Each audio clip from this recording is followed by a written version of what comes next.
He was not Irish. That was the main thing. He was Austrian from Amsterdam, a city Gina had never heard of. He came to them with high recommendations, greatly enhancing the reputation of the school, which now boasted a native speaker of German as well as French. However, Solange was on maternity leave that fall. If she had been there, they would have, as usual, insensitively appointed her as his mentor. Gina, who knew basic German, became the solution to Brother Shield's problem. Just until he gets the hang of it, he said. Show him the sights.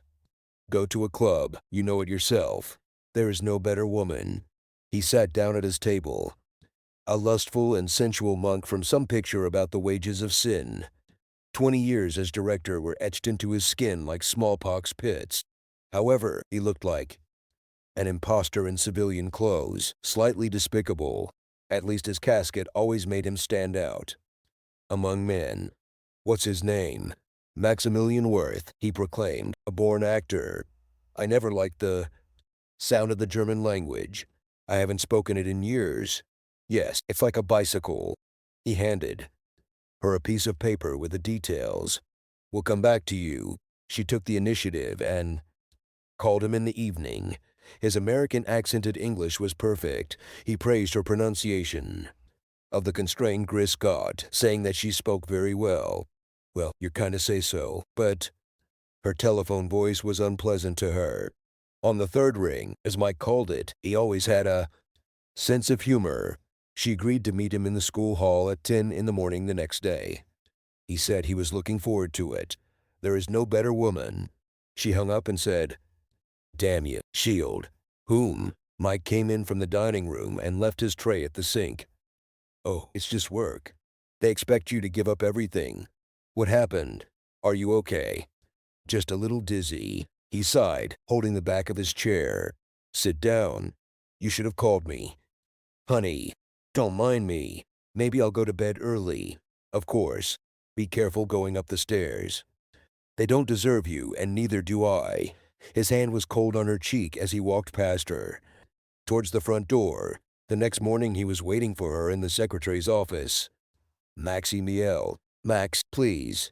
They shook hands. I'm sorry for the delay. Patricia was very nice. Patricia giggled like the nun she was meant to be and returned to her stuck paper. Thank you, a million, Trish. So, Max, I think Brother Shield is waiting for us. He didn't look at all like his accent suggested. A stocky figure in a blue double-breasted suit. Strawberry blonde and crimson around gray eyes that were beginning to succumb to puffiness. He looked like a farmer. She knew what they looked like. He tapped the banister as they walked up the stairs, taking in the surroundings like a new owner. First day, she said. It's never as bad as it seems. I'm just excited to get started. Here we come. She knocked on Shield's door, and they were invited inside. Guten Morgen. Guten Morgen. He grabbed Max's hand. Well, your protector, takes good care of you. Huh? Everyone is very kind. Max hit the nail on the head with the mix of respect and familiarity. Shield did not like sycophants, but he tolerated impudence even less. It was a delicate balance. One wrong step, and it will make your life hell. Sorry about that, she said as they walked outside. He's actually not that bad, just a bore. Sticks to his habits. It was as if you weren't there. You will get used to it. She took him to the teacher's lounge to meet him. As she had expected, Connie Galt attacked him like a rash. Vienna is such a beautiful city, so cultural.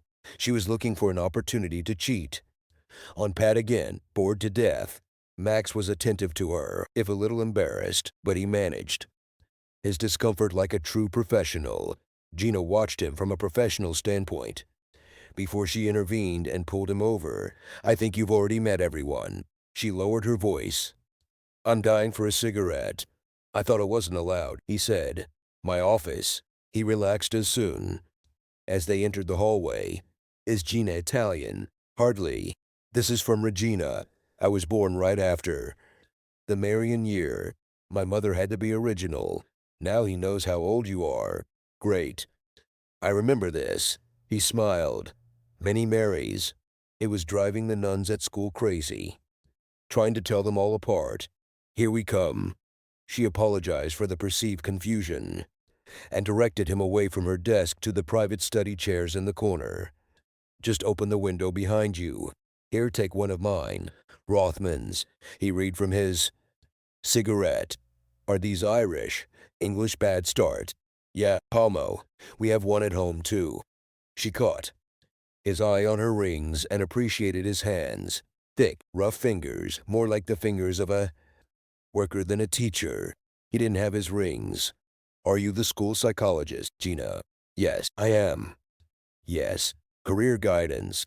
I also teach some classes. Junior certificate business stages." He waited for her to finish, but her thoughts drifted away. There was something unsettling about the singularity of his attention. She pushed the ash aside and missed the ashtray by a considerable distance. "Damn. I'm sorry. Let me." They both went for the dirt at the same time. But he got there first. She pulled her hand away before they touched. She looked at herself while removing her makeup and said, "Have you ever heard of Amstetten?" Mike, who had been in bed reading the jockey's autobiography, shook his head in the mirror. His face was stern, his glasses low on his nose. "What is this?" he finally said. "A city in Austria. Max is from there." "Who?" "German teacher. Did you hear a word?" "Max, like that German actor." "What actor?"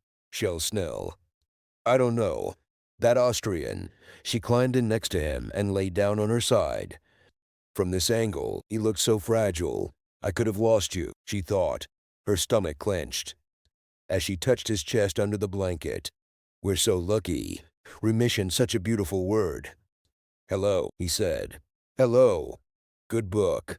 "Ah, you know." He was covered in bones under his pajamas. However, he felt stronger than he had in a long time, and that encouraged her. 4 years of remission. One more and he'll be clean just in time for both of them to turn 50. He thought so. Hard they both had. He leaned over and kissed her forehead. "Tired?" he asked. She nodded. "We'll keep our heads down." "Okay, sweetie. Good night." "Good night." He fell asleep before her, and she lay awake, listening to his breathing. It was a hangover from the worst nights of his illness when she feared that every breath he took could be his last. "He won't die alone. I'll be here for him." She bore her fatigue without complaint. Who was she to complain about? It wasn't about her. It was about being close to him. That was all that mattered. She turned on her side and pulled her knees up. Shell Snell. What was this actor's name? When they were dating, they went to the movies a lot. Rialto in Limerick. So long ago. Smoke fell into the beam of the projector. His arm wrapped around her shoulders, gradually pulling her closer to him. Around them, couples do the same. Sometimes she opened her eyes and looked at them, ashamed of herself, but unable to look away. The next day she was calm with Max. He found her during the morning tea break and sat silently, while she, not paying attention to him, continued to talk to Connie. If this upset him, he didn't show it. His calmness alarmed her.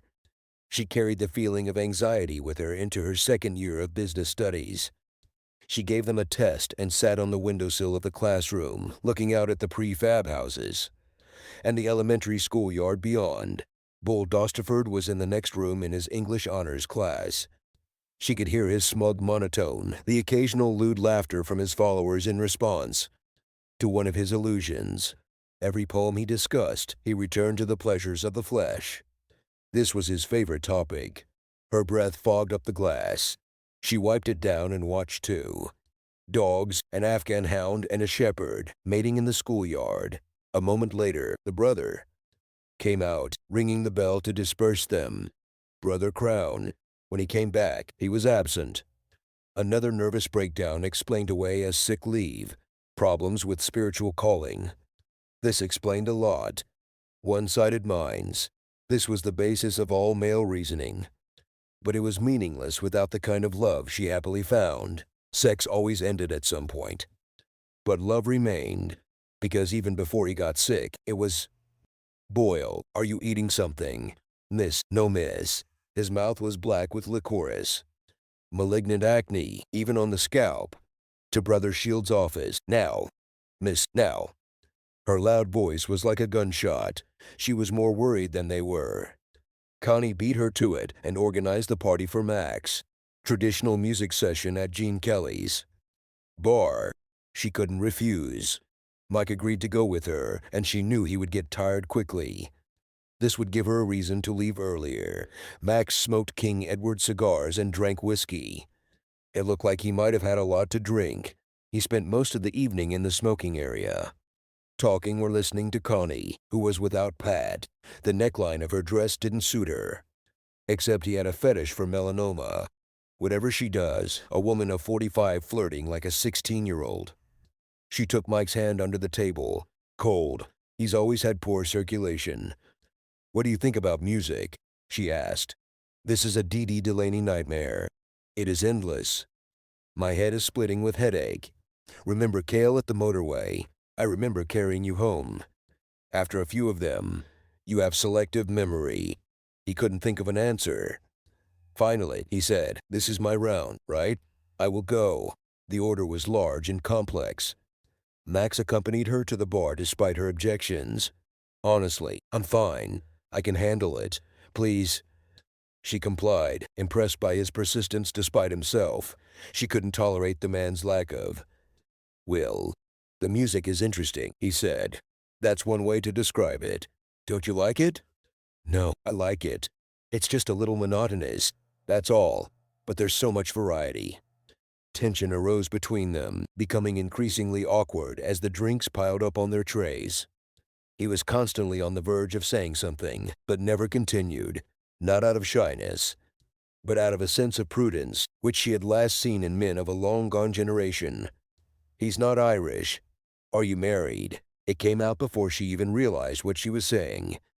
"No." She reached for a glass of beer, shandy, and dropped it. "Damn. Sorry, could you top it up?" "Please." The bartender, already tired of them, silently complied with her request. Strange. He took out his wallet. "Connie asked me the same question." "No, put it away. Please, I insist. We're in a circle." She tried to explain that this was a violation of public etiquette, but she sounded childish and increasingly inarticulate. "Yeah," he nodded. "See how much you teach me. Is this for Mike?" He took the shandy with 2 fingers. "Yes." "How dare you?" Her rage faded, leaving behind despair. She held Mike's hand with a defensiveness that eventually seemed pathetic. Max and Connie laughed. Her withered cleavage was as exposed as his body language. The next act was inevitable. "Let's go," she said. "Sure, you can come back if you want," Mike said. "Yeah, no, I have a terrible headache." Laughter is contagious. She smelled cigars as soon as they got into the car, her clothes, her hair, her pores. By the time they got home, despite her attempts to drown out his Jador, the smell seemed to get stronger. "I'll be there in a minute," she said. He gestured, barely audible as he walked up the stairs. She went to the kitchen and pulled out the plugs from the sockets. "I wiped the surfaces that were already clean." The smell of cigars seemed tangible, a miasma that hovered around. The outline of her reflection in the window above the sink, the same color as the dirty water she was squeezing out of the rag. "I'm so tired." "You have no right to complain." The silence of the kitchen reproached her. She wanted to break it into pieces and cut herself on the fragments. Pat Gould, like all vacuums of humor without exception, considered himself funny. His comedy routines with foreigners lived up to the silliest stereotypes. "We have ways to make you talk." His companions at the dining room table laughed politely, then fell silent as Max entered. Him and those accents. Connie stole another chip from Gina. "Got to pull myself together." Gina watched her carefully, not quite sure what she was looking for. "Connie used to be a damn good poker player, left you ruined and in a pool of blood." Max waved to them as he sat down at Pat's table. "Look at this." Connie nodded. "Look at the insincerity." And he just made fun of him. "Anyway, you had a good chat," Gina said. "Ah, he's nice, a little weird, I guess harmless, and spoke very highly of you." "Take off." "I'm serious." You're German. All this. How smart you are. Bridge Ossery walked over and sat down, just in time. He plays tennis, she said, for intercompany. Mention football, Connie said, about some selection he went through. As soon as they mention sports, I switch off. Bridge smiled at Gina Oxbow, a big muscular girl who stopped being honest with herself a long time ago. She took out her frustrations in sports. I always sweat profusely on the tennis court. It was great to see Mike, she said. He looked so good. What word did Connie use? Disconnected. 4 years of constant positivity were like a diet of powdered sugar. Gina became hyperglycemic a long time ago. They didn't do anything. Connie wasn't interested. The shark did have a few clues. The closet began to affect her dust. Allergy as soon as she opened its doors. Hello, 1999. Oh my God, those stripes. She pulled out a cream blouse that she never wore around the cuffs and collar is pure yellow. It still had the price tag on it. Jade. It closed last year. They ordered it especially for her. I have nothing to wear. Mike always laughed when she said that. But now for the first time, she realized that it was really true. There wasn't even anything to save. She filled 3 garbage bags and put them in the trunk. She could take them to Vincent de Paul in the morning. The next day was Saturday. She brought Mike his breakfast and pill salad at 8. I could go to Limerick today, she said. Are you feeling up to it? What's in Limerick? Just drive around. Look at the shops. Go. I'll be fine. You are sure? You must be tired of looking at me. Because you're such a terrible sight. She leaned in to kiss him. Careful. Take care. Damn. Sorry. Sorry. I'll get a rag. He caught the glass before. Its contents were completely spilled. Oh, damn. It's all over the blanket. He sounded as absurd as her mother had lately. This meat is terribly dry. Anything but stoicism. His whims never lasted long. It had become a joke by the time she returned. I'll probably get lost in the pillowcase when I change it, he said. Come on. Let's do it now.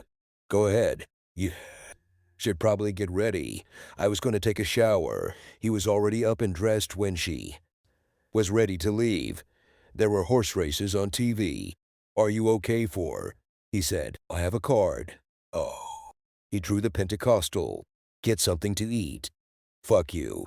But she still took it, this time in defiance without ignoring the insult. Please him.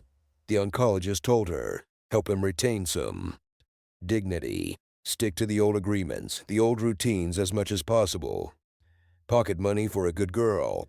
She folded the bill and put it in the back pocket of her jeans. I won't be late. Don't forget yours. Pills before lunch. He made a face as he finished her sentence for her, then became serious when he saw her expression. I'm only kidding, honey. I didn't say anything. It's your... Don't you dare say that. Okay. Okay. Sorry. Sorry, love. You just seem a little... It's okay. She kissed his forehead. We haven't had one like this in a long time. His eyebrows were raised as if in anticipation of more domestic chaos. Are you sure you're okay? I'm turning into my mother. No way. Go have fun. The low winter sun hung over the ring road as she entered the bypass. The blackness of the steering wheel emphasized the carmine of her nails. Maybe a top in these colors. Shoes to match. I'll need some boots for the winter and a coat. She hit the gas, absorbing the white lines with even greater haste. Her stomach felt bloated and nauseous. She was also sweating again, undoing the shower she had taken. It's your... Fuck him anyway. He knows me too well. However, she wasn't supposed to start until next week. I was hoping that everything would go without incident until then. But by the time she arrived in Limerick, she had already found herself bleeding. She bought pads from a 24-hour pharmacy and put one on in the hotel bathroom before heading out to the lobby and ordering coffee. Her elongated reflection in the glass of the table was pleasant. Finally, she admitted that she looked good, even if the slimness was an optical illusion. for something to eat. She wanted fried meat. Connie mentioned a pub near the station that served steaks so big you couldn't handle them. She headed south through rows of divided Georgian architecture, holding her handbag tightly.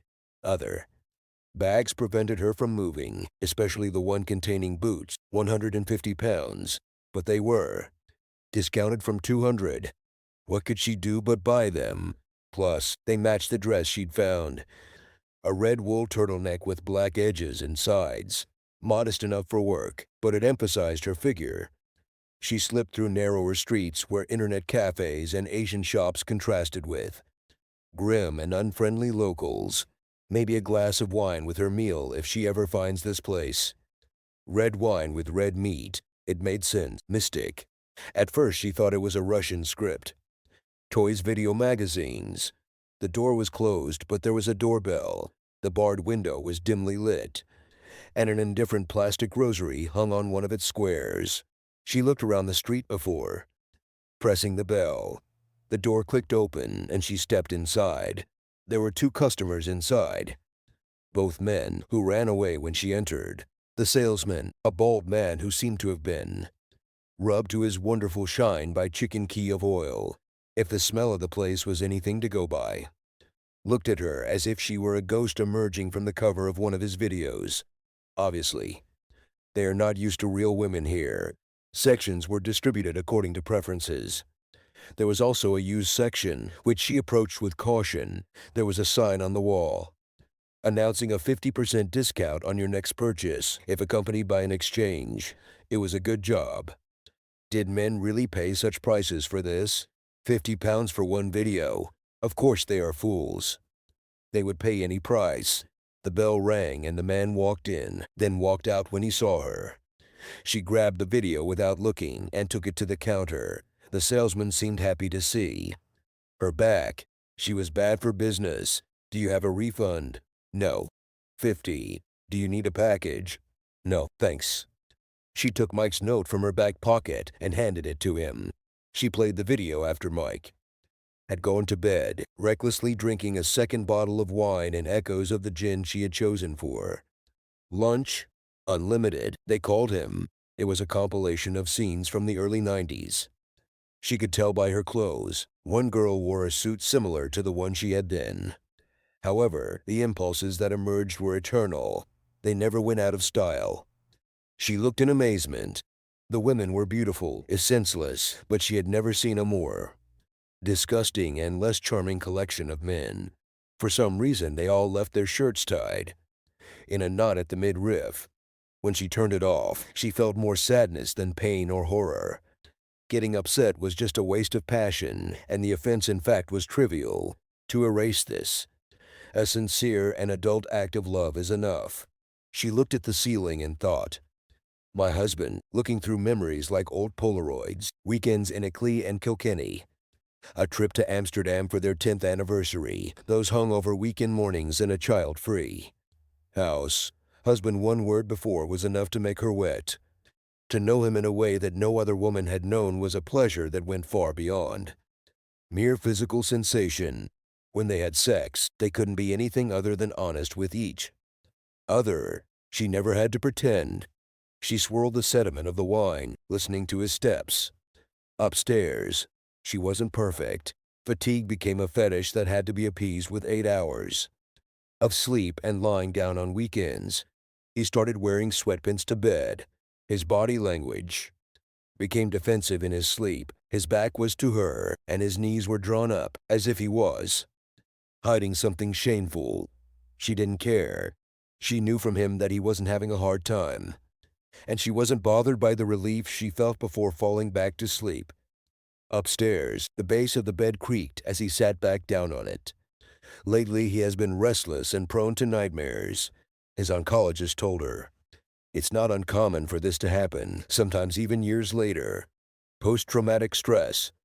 There's been a can of beer in the refrigerator since summer. Take that and salt, Paddon. Give him time to fall asleep again.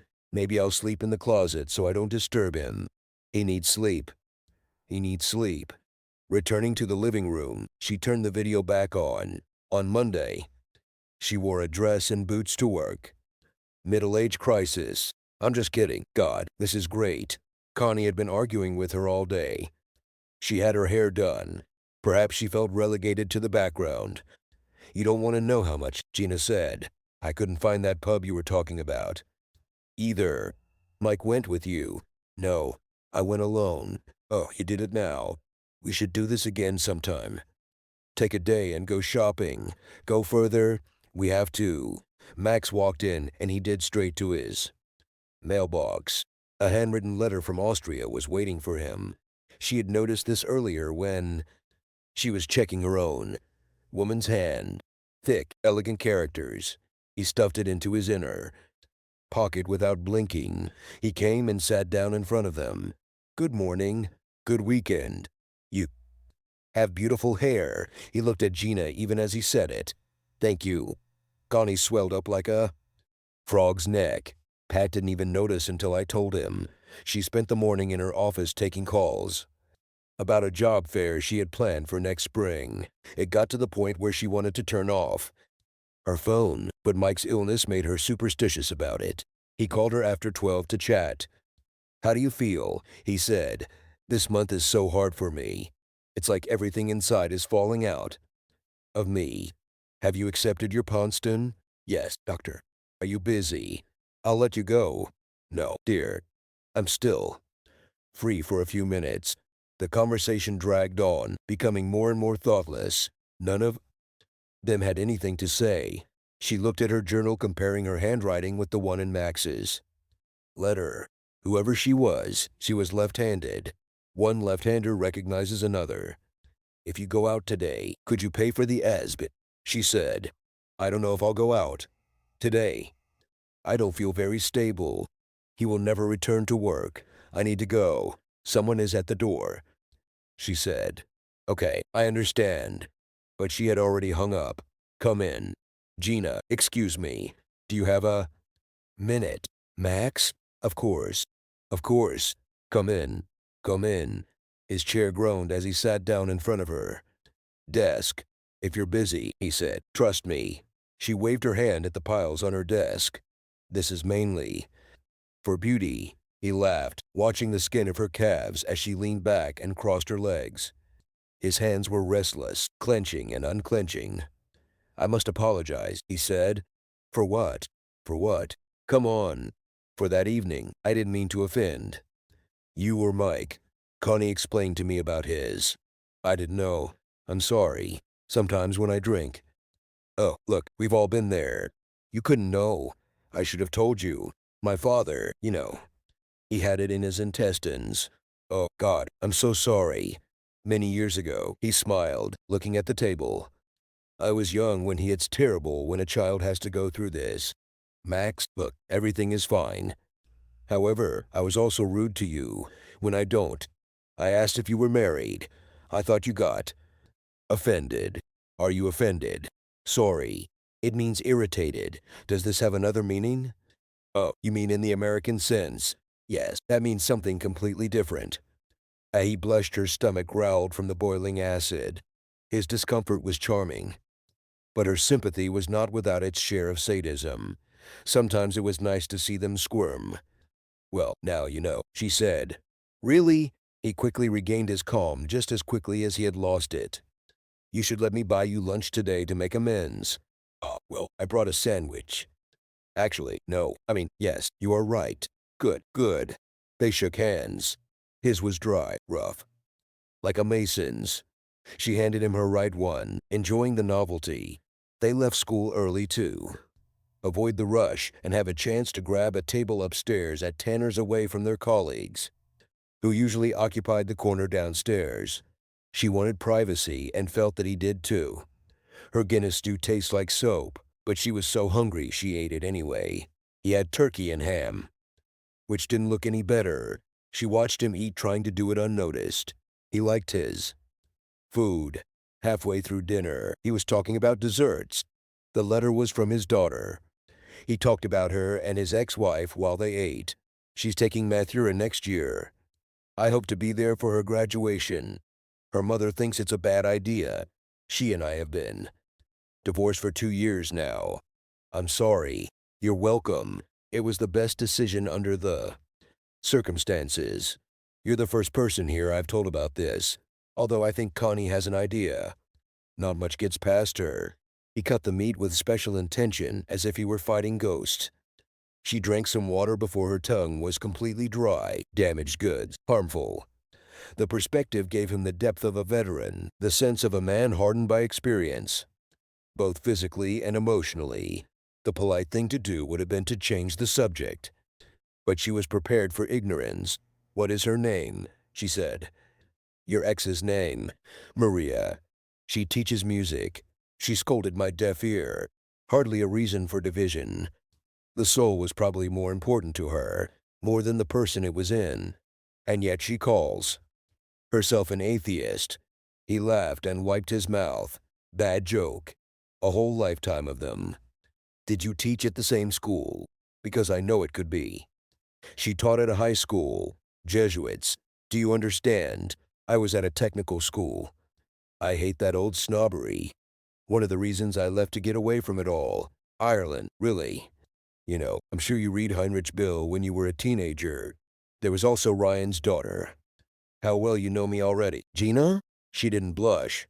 She met his gaze and held it, seeing and enhancing the real pleasure of his smile. "You can tell me to shut up any time," she said. "Why should I? Connie says I can be smart." Perhaps she really is talking about herself. They both laughed. She felt the beginnings of wetness under her arms and between her thighs. His face was flushed, glowing brightly with the oil he was secreting. He made a triangle out of his wrists on the table and looked at her from over the top, pupils darkest out, harbingers of a more critical loss of control. "If anyone could hear us," she threw her napkin into the plate. "We're terrible. We're not that bad." They ordered coffee and orange cheesecake for dessert. When he gave her his piece of tangerine, she realized that at some point it became serious. It was nonsense. They were always the most eloquent. "Play," Mike said. "Where did this suddenly come from? Is that the theater in the old Rialto building? You liked it there that time we went there. When were we in? Everyone is praising this head of Gabler. I thought it would be a nice change. What day will it be?" "Friday." He seemed to go down just as she had expected. No matter how well he knew her, she knew him better. "What should I do with the tickets?" she said. "How much did they cost?" "They weren't expensive." "Maybe Connie will come with you." "Sorry, honey. When I feel better." "Are you okay?" "But you were healthy enough to go to Punch's Town."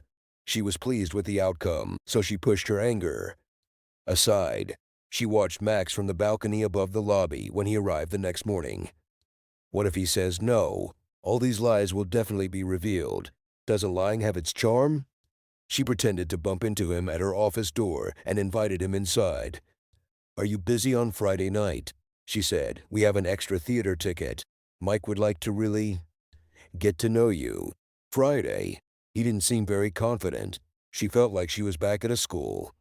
Dance, wanting her friend's older brother to ask her to dance. "If you already have plans, which play?" "Hedda Gabler. I saw this at home once. I'd like to see it in English." "Well done. Mike will be delighted. Could we pick you up around 6? Do you know where I live?" She pretended not to know. She told Mike she was going with Bridge. She was a safer option than Connie. Mike and her didn't get along, so it was unlikely that they would talk. Of course, he had to try to one-up her by organizing his plans. "George will come by Friday evening," he said. "No, beloved him. Do not start. I'll start the whole time you were sick." Where was he? Never showed up at the hospital. He's in Brussels. He's not there all the time. Connie and Pat met him and Polly at Gorin Park. There wasn't even a call. He is busy. He didn't care. Good friends. At least I have friends. I also once had. She had to stop herself from saying that she covered the bathroom mirror with a towel while taking a shower. It was a superstition, passed on to her by her mother, and which she had maintained since she was a girl. She never asked about his rationale, although she could imagine the body was an insult to the precious side of the soul. Vanity was the guardian of death, something life-giving. When she stepped out of the shower Friday night, the mirror on the door was open, if foggy. She rubbed it from top to bottom and looked at herself as if for the first time. She ran a hand along each side and turned to the side. A life lived was an accurate expression, but the more she looked at her reflection, the more she began to see merit in it. He wants a woman. He wants you. The drops on her skin sparkled like pearls in the dirty light. Black linen, freshly washed. A gold ankle bracelet that she had forgotten existed. The sharpness of her cheekbones was emphasized with every stroke of her makeup brush. Her hands were confident, although it had been many years since she had paid such attention. The pleasure was as much in the craftsmanship, recreated as in the result. She understood the sublimity of makeup, how it attracts the artist. Lost in the heart of every man, they can be such squeamish creatures so easily turned away. They all pathetically crave the ideal. God will forgive the flesh and blood of a woman for the fact that she actually exists. She hesitated before tracing her lips. Last time she overdid it, and ended up looking like a guilty child at a chocolate fountain. She thinned her lips and sent a reconnaissance pencil stroke before deciding against it. What if it looks funny? What if he thinks you're funny? However, it is better not to take risks. The shine will be quite sufficient. Pink, with crystals like grains of sugar. They made them plump, just like sugar. She didn't need to be reminded. You look good. Jesus, you scared me. I knocked. Mike raised his hands. You were in your own thoughts. He sat down on the bed with a sigh, trying not to sit on the clothes she laid out. Are you meeting Bridge there? I'll pick her up. What time will George come? He didn't say. He said he'd call when he was on his way. How do I? She turned to face him. I already said you look good. I won't say it again. Give me that bag, honey. No, the makeup bag. His hands were shaking. But that was nothing new.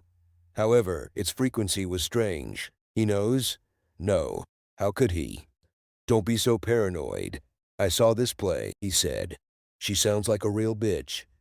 Oh, does she remind you of someone? Don't flatter yourself. Anyway, I'll wait for the movie. This will be the best. It will be easier to swallow. Have I offended you in some way, dear? Oh, Jesus, honey. Don't start. I'm sorry. Okay, I didn't want to say anything. I'm easy to read. So, sometimes I like trying to understand you. You're usually wrong. She returned to the mirror, gratefully accepting defeat. He doesn't have the slightest idea he never had. She combed her hair, watching in her reflection as he pulled a thread from the cuff of her blouse, trying to hide the damage. Can you get me a glass of water, honey? She said. For the pill, huh? Yes. Her temples were pulsating. Max was dressed informally, jeans with a jacket. She didn't like it, but it suited him. It took away his priestly appearance. He sat in the back seat, surprised by the emptiness. I tried to call you, she said. Net, is Mike okay? What? Oh no. He's fine, but now he gets these dizzy spells. He nodded. There is a risk of stroke. He's furious. He's been looking forward to tonight. Where are you going? I thought, but I mean, you and I still can, unless she hesitated, frightened by the static of despair in her voice. But he smiled. Certainly, he might still be conscious later. Maybe you should come back for a drink. Would you like to sit in the front? They took the old road. She hasn't driven on it in years. It was the only road into Limerick, she said, to the bypass. You're nostalgic. It was always so exciting moving in. Big city. Jesus, I sound like a real farmer. My brother has a farm. I work there every summer. We noticed. Your hands. Connie thought you were a sculptor. She's funny. Pat is too. They're a funny couple.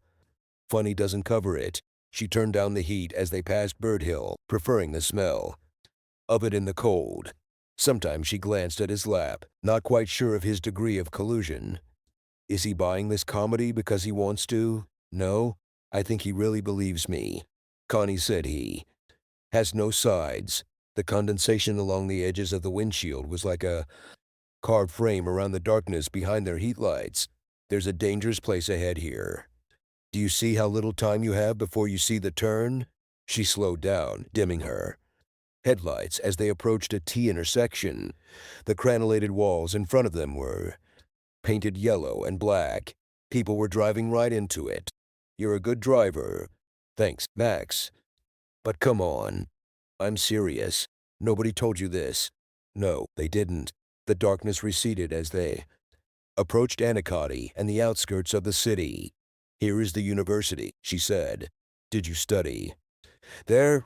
No, UCG. Galway. You should go there. The city. Is this where you met Mike? No. We played tennis. Do you play? No. Local club.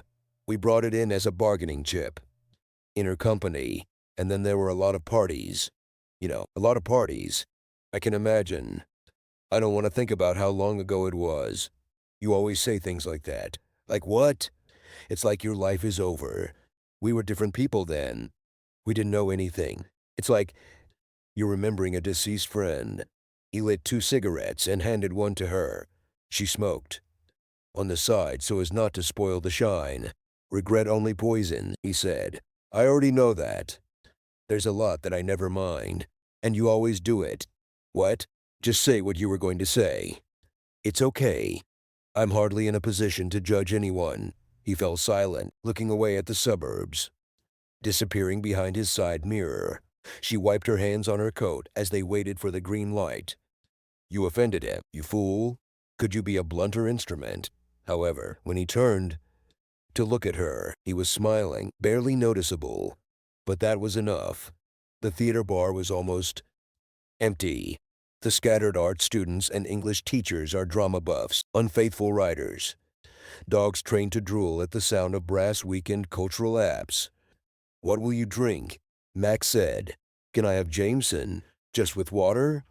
She found a secluded place near the radiator and took out her mirror. The mascara was falling off, and the foundation was crumbling. The fluff on her cheeks is like a newly emerging lawn. Reasonable price for 2 drinks. Max placed a glass of whiskey and a narrow bottle of water in front of her. They're subsidized. God, there aren't many people, right? We might be early. He looked around. This place was once a movie theater. Yes, it was the Rialto. They closed it in the 80s, abandoned for years, and then someone got a grant from the lottery and renovated it. Wonderful building. It was my favorite. We went here often. I liked the theater. The feeling of spontaneity, intimacy. She interrupted him, finishing his sentence. Sorry. Your word is better. Well, it's essentially the same thing, actually. Have you read a lot of Ibsen? College. God, it was so long ago. I remember Scandinavian living. Runes, something about sex and blood. I think it's Strindberg. I always confuse them. She couldn't believe she said that out loud. But this did not bother him. Nothing seemed to bother him. The bell rang, and the whole bar suddenly came to life. He dropped the beer tag, which he tore into shreds. Fingers are as fast as a surgeon's. They were alone on the entire balcony. Hedda reminded her of her mother. This is a malignant black vanity, disillusioned and turned inward. Happiness was never an option. Only disappointment made such people feel alive. And there were enough disappointments. The whiskey burned her from the inside. She felt purified in the darkness, distracted every now and then, her gaze wandering from the stage to the rows below before rising and ending with a side glance at him, one leg over the other. A hand sandwiched between them, lips moving at intervals, her need to know the details of his. Drama was as curious as that of a gossip, but as caring as that of a confessor. He could be frank with her, just as she could be with him. She could have cauterized his wounds. They smoked on the roof terrace during intermission. What do you think happens at Judge Brack's parties? He said. She better stay away from him. She said, God only knows what he's doing. Her hand shook as she lit a cigarette from the end of her previous one. You're cold, he said. I forgot my coat. He took off his jacket and placed it on her shoulders. Now you're shaking, she said. It's nothing. He looked into the distance beyond the ballast. Straight. What of you? Everything looks magical at night, even Limerick. Thank you. For what? For this evening. For this. His hand gesture took in the illuminated cityscape. Get out of here, Satan. Well, I have the honor, but you flatter me. She laughed and threw her cigarette overboard. They took a detour home. Neither of them spoke much. She turned on Lyric FM and turned the volume down. His fingers beat out a rhythm on the restless hip, the bilingual sign at the city boundary was ominous in the harshness of the street lighting. Home, she felt, disorientated, as if a spell had been lifted from her, but the night was coming to an end. There was no escaping this fact. She texted Mike to see if he was awake. They were outside Max's apartment before she got an answer. I took a Xanax and fell asleep. Was the performance good? Yes. Maybe we'll have a glass. How is he feeling? Max said. He's fine. He went to bed. Her phone was beeping. Will you buy yogurt? Are you okay? He said. Nonsense. Which things? Sorry, don't pay attention. You blame me for it. Now you do it. That's what I do, Max. That's what we all do. We're okay. We carry on. He almost died. We have no right to complain. Sometimes I wish he would die. May I forgive you, God. He would be better. I'm evil. I'm an evil bitch. I don't care who knows it. I don't care more than anything else. He didn't say anything, just sat there and stunned it. Villains. She turned away, tearing out her left hand with the nails of her right. She was not going to cry or vomit or apologize, although she felt all three things at the same time. But she needed to hear his voice. She craved it until he gave in to her.